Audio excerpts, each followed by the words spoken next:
नमस्कार दोस्तों। आज कुछ ऐसी मैं चीज़ें शेयर करने वाला हूं आपके साथ। आप हैरान रह जाएंगे कि मोदी की चाणक्य नीति कैसे चलती है। दो चीज़ें हैं जो हो रही हैं और तीसरी सनसनीखेज खबर है जो आपको हिलाएगी और सोचने पे मजबूर करेगी या मोदी जी का दिमाग चलता कैसे है। मैंने पहले बोला है, इनको अब पिछले 25 साल का एक्सपीरियंस हो गया है और 10 साल का एक्सपीरियंस तो प्रधानमंत्री बनकर है। और ये शायद उनकी खुश नसीबी भी है, गुड लक, कि उन्हें अपोजिशन ऐसा मिला है जो भारत के खिलाफ काम करता है। यानी कि मोदी जी को 24 घंटे इमरजेंसी में रहना पड़ता है। सबसे पहला काम, चाइना ने पाकिस्तान के साथ सारे रिश्ते अपने तोड़ दिए हैं। ये बताऊंगा क्यों। उधर से आपके दिमाग में आएगा कि तालिबान वाले भारत का सपोर्ट क्यों कर रहे हैं इतना। जितना हम ये युद्ध की तरफ जा रहे हैं, तालिबान ने ओपनली बोलना शुरू कर दिया, हम भारत के साथ हैं, आप युद्ध शुरू करो। उधर से इधर अफगानिस्तान की तरफ से वो युद्ध शुरू करने के लिए तैयार है।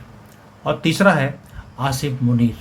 आसिम मुनीर का क्या होगा, अब मैं दिखाता हूं आपको कि ये है मोदी जी का मास्टर स्ट्रोक। पाकिस्तान में जनरल बाजवा की वापसी होने का अंदाजा लगाया जा रहा है।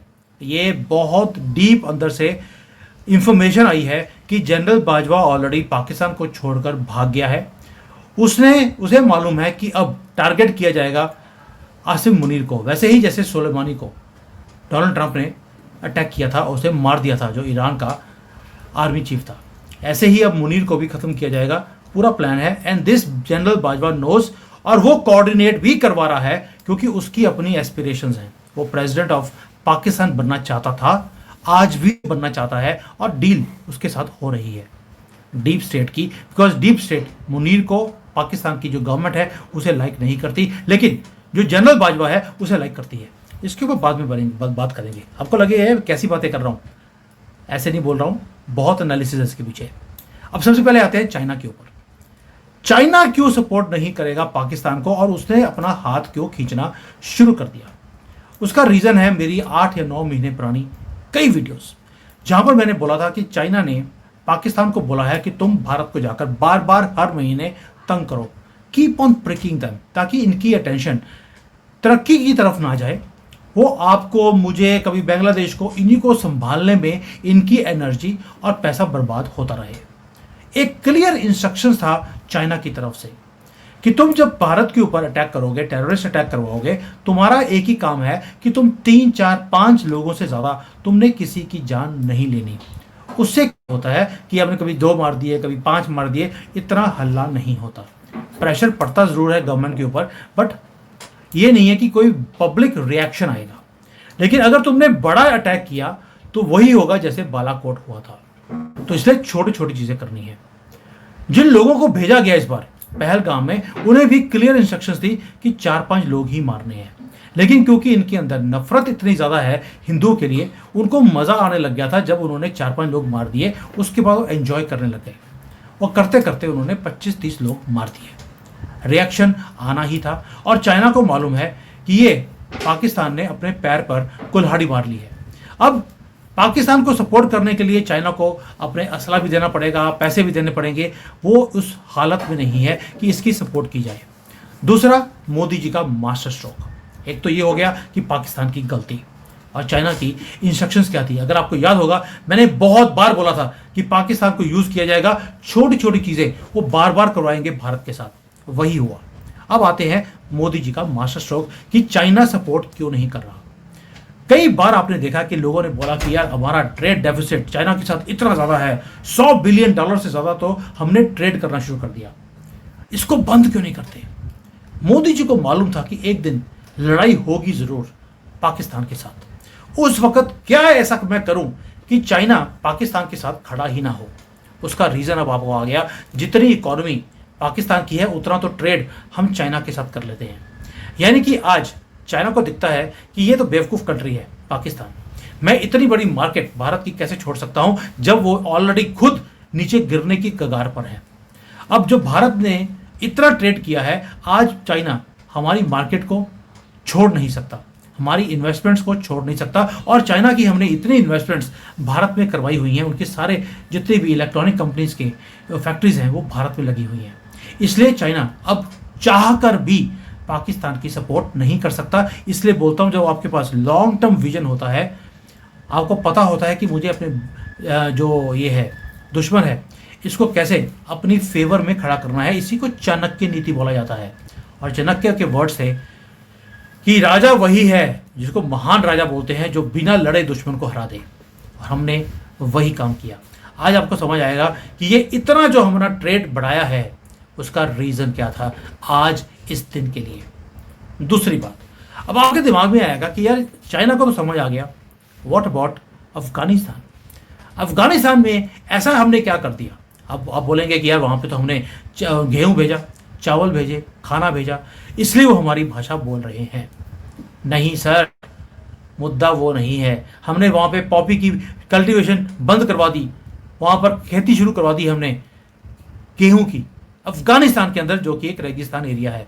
आपको लगेगा ये रीज़न है जिसके कारण अफगानी हमारा सपोर्ट कर रहे हैं, लेकिन अब मुद्दे की बात आप छोड़ गए, आपने फोकस ही नहीं किया। फोकस ये था कि जो खेती हो रही है रेगिस्तान में, उसका रीज़न था वहाँ की रिवर्स। वो जो रिवर्स हैं वो उसमें से कुछ पानी वो पाकिस्तान में भी जाता था। हमने क्या किया, हमने पूरे अफगानिस्तान में कई जगह पर हमने डैम्स बना दिए। डैम्स की लिस्ट इतनी लंबी है, ये सारे वो डैम्स हैं जो भारत ने बनाए हैं ताकि पाकिस्तान पानी ही ना जाए। वो सारा पानी अफगानिस्तान के अंदर वो डाइवर्ट हो गया और वहाँ पर अब वो पानी आने के कारण वहाँ पर खेती हो रही है, खेती भी हम करवा रहे हैं। अब आज जब इतनी तरक्की हमने अफगानिस्तान में करवाई है, यानी कि हमने पहले तो अफगानिस्तान साइड से पाकिस्तान का पानी बंद करवाया, अब अपनी साइड से भी पानी बंद करा दिया है। आज पिछवाड़ा साफ करने के लिए भी इनके पास पैसे पानी नहीं है। पैसे तो चलो पहले भी नहीं थे, अब ये अपनी जो बड़ी बड़ी जो है ना बकरी वाली दाढ़ी, उससे ये अपने पिछवाड़े को एक दूसरे का साफ करते हुए दिखाई देते हैं पाकिस्तान के अंदर। और तालिबानी खड़े हैं भारत के साथ कि आप अटैक कीजिए पाकिस्तान के ऊपर, हम इधर से करेंगे, we will help you, you help us. यानी कि उन्होंने बोल दिया ये नासूर है, इन्हें ख़त्म करना अब ज़रूरी है, अति आवश्यक है, आपके लिए भी और हमारे लिए भी। और रीज़न था ये सारे डैम्स जो हमने बनाए थे। और ऐसा नहीं है कि पाकिस्तान के साथ इनकी फ़ाइट पहले नहीं हुई पानी को लेकर। अफगानिस्तान की और पाकिस्तान की लड़ाई 2016-18 से, जब से हमने डैम्स बनाने शुरू करे अफगानिस्तान के अंदर, ये तब से शुरू है। और मोदी जी ने ये काम 10 साल पहले शुरू कर दिया था कि अगर पाकिस्तान से युद्ध होगा, इनका पानी बंद करना ज़रूरी है। अब आप समझते हैं, जब मैं बोलता हूँ कि मास्टर स्ट्रोक, ये है मास्टर स्ट्रोक्स चाइना और अफगानिस्तान। और दोनों कंट्रीज वो थी जिन्हें पाकिस्तान बोलता है कि हमारे तो भाई हैं, हमारा तो ये सूबा है अफगानिस्तान, और हमारी तो शहद से मीठी पता नहीं कौन से गहराइयों में और ऊंचाइयों में उससे बड़ी हमारी दोस्ती है चाइना के साथ। अब चाइना ने भी हाथ खींचना शुरू कर दिया।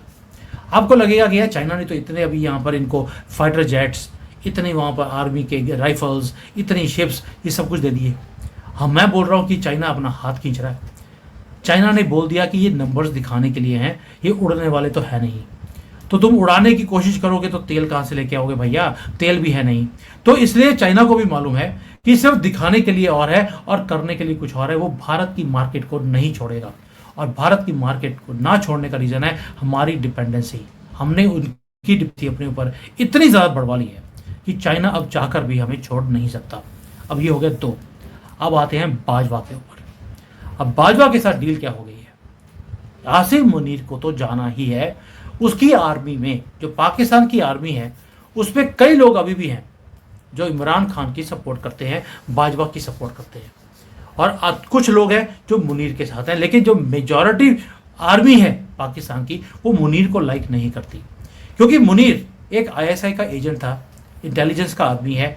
उसने हर जगह पर अपनी आंखें बिछा के रखी हैं पूरी दुनिया में। नज़र नहीं है तो अपने कंट्री में नहीं है, और वहाँ पर उसने जो एक दहशतगर्दी का एक माहौल बना के रखा है पूरे पाकिस्तान में, इंक्लूडिंग आर्मी, पुलिस, इवन की लोग अब सभी परेशान हैं। जो लोग सड़कों पे आ रहे हैं, आर्मी को ठोक रहे हैं, गालियां निकाल रहे हैं इनके मुंह के ऊपर, only because of Asim Munir. जब बाजवा था तब ये हरकत नहीं थी। तो आप समझ सकते हैं कि Munir is the most disliked person in America. इसे किसी ना किसी ने अब निपटा देना है, इधर भारत या भारत के साथ मिलकर, मिलकर बोल रहा हूं, कोई और जिसकी पकड़ अंदर आर्मी में अभी भी है वो करवाएगा। और जो बाजवा था उसके होते हुए भी ऐसा नहीं है कि भारत के बॉर्डर के ऊपर कभी लड़ाई नहीं हुई, लेकिन उसने वही आदमी है जिसने सीज फायर साइन करवाया था भारत के साथ, और पिछले 2.5-3 साल एक भी वहां पर गोलीबारी नहीं हुई। इवन की जो बॉर्डर ट्रीटीज हैं, ट्रेड की बातें हैं, बाजवा ने भारत के साथ की थी, और उसने इवन प्रपोजल भी दिया था कि 20 साल के लिए हम कश्मीर के मुद्दे को यहीं पर फ्रीज कर देते हैं, आप अपने कश्मीर को संभालिए, हम अपने को संभालते हैं और तरक्की करते हैं। यानी कि एक स्टेटमेंट की तरह उसकी जो स्टेटमेंट्स है, अगर आपने पिछले सुने हो या उसको फॉलो किया हो, उसने हमेशा एक ही बात बोला था कि हमारी जो इंस्टीट्यूशंस है पाकिस्तान की, इन्हें हमें ओवरहॉल करना पड़ेगा अगर इस कंट्री को बचाना है। बचाने की बात बोली उसने, और जब भी वो आया उसने इकोनॉमी की बात बोली, तरक्की की बात बोली, रेडिकलाइजेशन को कम करने की बात बोली, मदरसा छाप से निकलकर हमें फॉर्मल एजुकेशन की तरफ जाना पड़ेगा। उसने जिसको बोलते हैं ढंग की बात बोलने की कोशिश करी थी। इसी को बोलता हूं बाजवा पीस प्रोसेस। बाजवा ने जो ये प्रपोजल रखा था, प्रपोजल भी ये रखा था कि भाई हम जो ये बॉर्डर है इसे यहीं पर फ्रीज कर देते हैं 20-25 साल के लिए, तरक्की करते हैं, और हम अगर भारत का ये पीछे छोड़ देंगे तो चाइना के साथ मिलकर पाकिस्तान तरक्की कर सकता है। दोस्तों इसलिए बोल रहा हूं, ये 3 चीजें बहुत इंपॉर्टेंट है समझने के लिए कि आज जो हो रहा है इसी के कारण चाइना ने हाथ छोड़ दिया, अफगानिस्तान ने इनकी टांग काटने का प्लान बना लिया है, और मोदी जी ने एक स्टेटमेंट दिया था रिसेंटली। मोदी जी की जो स्टेटमेंट्स होती हैं वो डीपली सुनने वाली होती हैं। उन्होंने बोला जिन्होंने ये काम किया वो तो 3-4 थे, वो ऊपर जाएंगे, उन्हें निपटारा किया जाएगा उनका, लेकिन इनसे जिन्होंने काम करवाया है उन्हें उससे भी बड़ी सजा दी जाएगी। अब उससे बड़ी सजा क्या हो सकती है? उन्हें उन्हीं के घर में बैठकर उन्हें खत्म करना है, और ये खत्म होंगे, और सबसे पहले खत्म होगा आसिम मुनीर, और करेगा कौन? उन्हीं की आर्मी के एक्स जनरल बाजवा।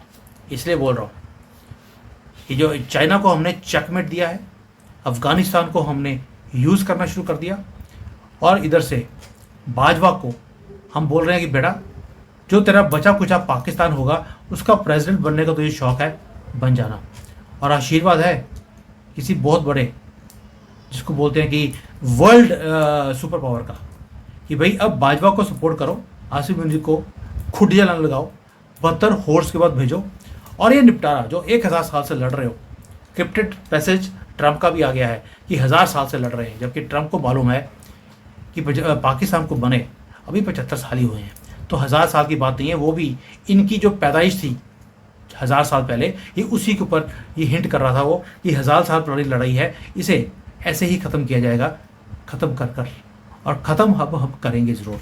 तो दोस्तों ये है 3 बड़ी खबरें जिसको मैं मास्टर स्ट्रोक्स बोलते हैं हम लोग। Nobody was going to cover this, किसी का मूड ही नहीं है। लोग बोल रहे हैं कि वहाँ पे अटैक कर दो, यहाँ अटैक कर दो, और मोदी अपनी ही लाइन में चलते हैं, और उनकी लाइन बड़ी क्लियर है। आज वो लड़ने के लिए तैयारी नहीं कर रहे, तैयारी 10 साल से चल रही है। ये आपको पता होना चाहिए कि मोदी नॉमिक्स होता क्या है। जय हिंद, जय सिया राम।